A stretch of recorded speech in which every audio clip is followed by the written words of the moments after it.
Welcome back to my channel. My name is Mercedes, and this is the Chic Critiques platform where we discuss new and old, classic and modern day cinema. If you've been following along, you know that we've been going through 101 films that you must see in your lifetime. A list that I have personally curated myself of films that I absolutely love. I've seen them all 1,000 times, and I dubbed them Chic Critiques approved. So today we're discussing film number 67 on my list, and that's before we get started, you know you have to get your deck of Black Flicks Trivia. Black Flicks Trivia is a card game that I've completely created myself. Each and every question I've crafted myself. And it's a good time with the family. If you love film like I do, you're really going to get a kick out of Black Flicks Trivia. It has questions like name 3 Spike Lee joints. Can you name 3 Spike Lee joints? Drop it in the comments right now if you can. It makes it a little harder when you're playing all together because there is a timer involved, so you're on the clock. However, anybody can play Black Flicks Trivia. You can get your deck today at www.chiccritiques.com and get your deck.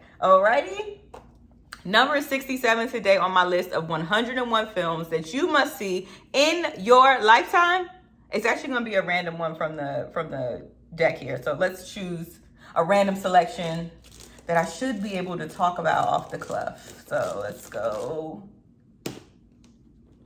Okay, this one is, I touched 2, but I'm only gonna, y'all should be able to see it before I do. So you see it? Have you seen this film? Ooh. Sex and the City, y'all. Okay, so this DVD is actually Sex and the City 1 and 2, but we're on discussing Sex and the City movie 1 because that's the one that I really, really like. 2 was okay, but 1 is phenomenal. So, Sex and the City 1. Okay, this is a good time. Let's see. Let me get a quick little... If you've seen Sex and the City, make sure you hit that like button right now. And make sure you subscribe to my channel so that you do not miss any of the videos that we're discussing as we're going through the 101 films that you must see in your lifetime. So this film came out in 2008, comedy romance, of course. If you're a fan of the original Sex and the City show, you know that you know who our main culprits are. You got Miranda, Samantha, Carrie, and Charlotte. They're 4 girlfriends who live in New York City, and the entire show is dedicated to their dating woes, the guys that they meet, and the adventures that they go through dealing with men in New York City. So I remember watching Sex and the City, the show, like as a teenager. I probably shouldn't have been watching it, but I definitely was.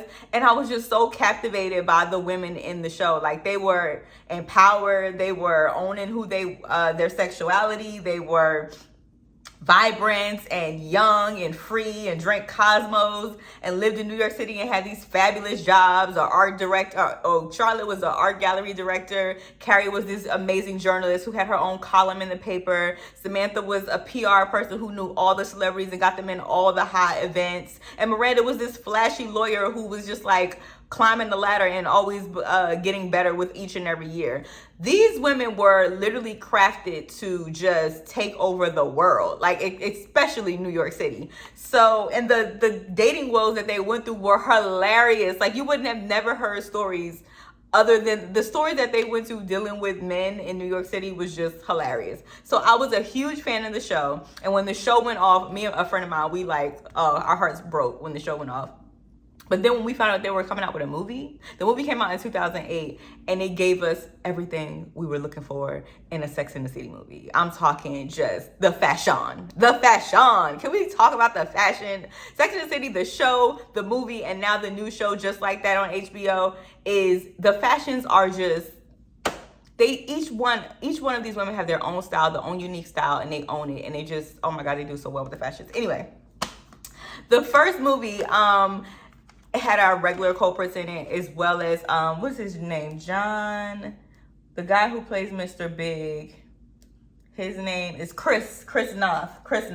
Jennifer Hudson's in the movie. Of course, David Ellenberg as Steve, John Lewis.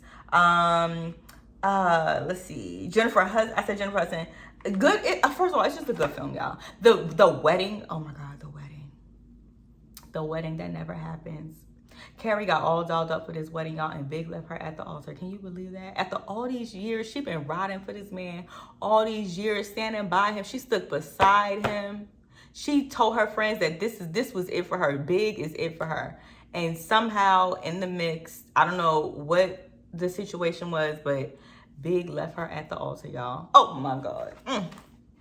Anyway, make sure you see Sex and the City Part 1. It is one of my favorite films of all time. So this is number 67 on our list of 101 films that you must see in your lifetime. I'll see you next time, y'all. Peace.